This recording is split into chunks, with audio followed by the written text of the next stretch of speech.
皆さんこんにちは、ナオトです。今回はもうすぐ実写映画が公開される手塚治虫さんの漫画を紹介したいと思います。今回紹介する漫画はバルボラです。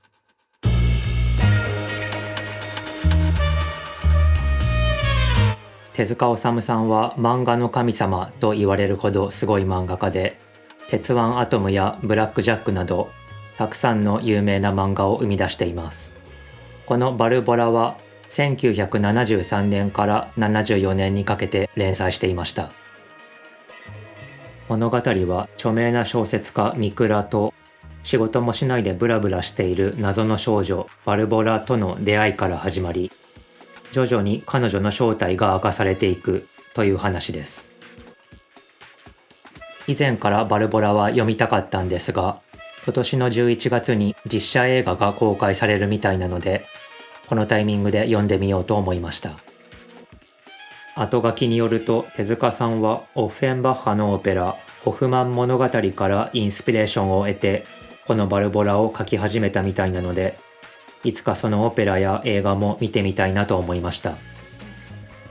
バルボラを読んでいて、まず会話の中に出てくる作家やアーティストの多さに驚かされました。フランスの詩人ベルレーヌ、安部公房、カフカ、トルストイ、三島由紀夫など全編通して20名くらいの実在する名前が出てきます。その中でもベルレーヌは特別で、バルボラがベルレーヌの詩を口ずさんでいて、それを聞いた小説家のミクラも彼の詩を口ずさむというシーンがあります。そしてバルボラが連載していた年に実際に出版された安部公房の箱男も会話の中に出てくるんですが、その本についてミクラが解説しているシーンがあり、リアルタイムに読んでいたらめちゃめちゃ面白かっただろうなと思いました。このバージョンのバルボラは全部で15章あって、前半の9章ぐらいまでは1話完結スタイルでとても読みやすかったです。1話完結で主人公がハードボイルドで女性と一緒に暮らしているので、同時期に連載していたブラックジャックに少し似ているなと思いました。主人公を手塚治虫さん本人に置き換えて読めるという点も共通していると思います。前半は主に自身の異常性欲に翻弄されたり、奇妙な事件に巻き込まれたりするミクラをバルボラが助けるというパターンが多いです。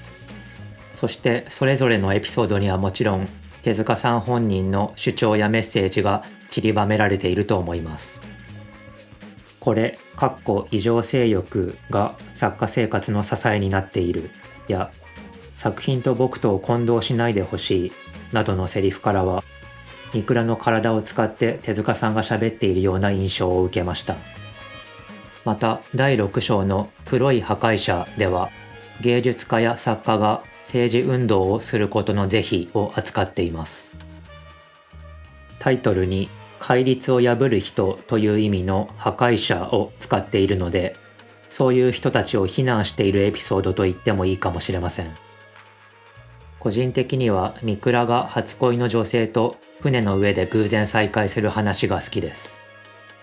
そのエピソードはサスペンス要素があり、二転三転してとてもスリリングなんですが、アーティストが力をもらえるようなエンディングになっているので印象に残っています。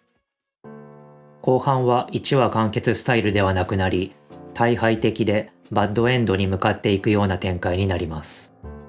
示唆的で多様な解釈ができるようにも描かれているので、とても読み応えがありました。手塚さんの芸術に対する哲学や自分自身への皮肉、苦悩、芸術に準ずる決意などを感じ取ることができました。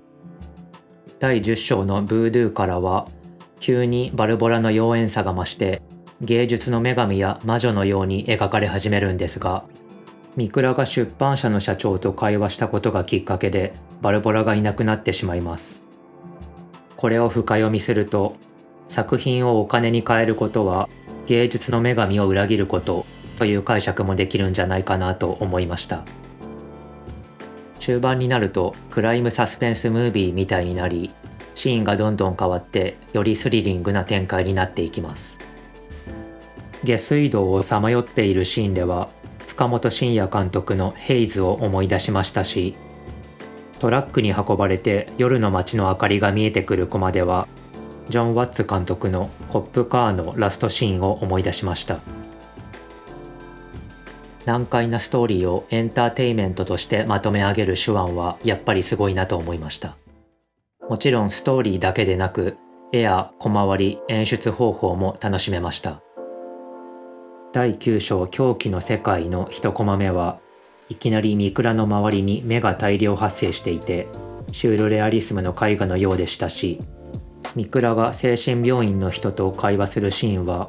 ほぼ同じコマが6個並んでいて、しかも病院の人は足しか描かれていないので、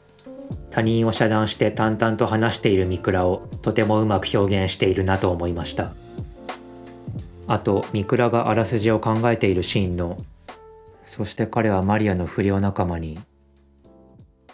殺されるという間の取り方とセリフとバルボラのカットの挟み方がめちゃめちゃかっこいいと思いました。古事記のように都会をさまよっているバルボラはこの物語の中で芸術の女神と言われたり都会の排泄物と言われたりしています。あらゆる作品は値段がつけられ経済に組み込まれた瞬間に都会の一部になり芸術の女神から見放される。この作品はそういうシニカルな解釈もできるなと思いました。気になった方は下のリンク先で第1話を読むことができますのでぜひ見てみてください。この動画のスクリプトとその中の難しい単語の英訳も下のリンク先で見ることができますのでぜひ見てみてください。ではまた次回お会いしましょう。じゃあねー。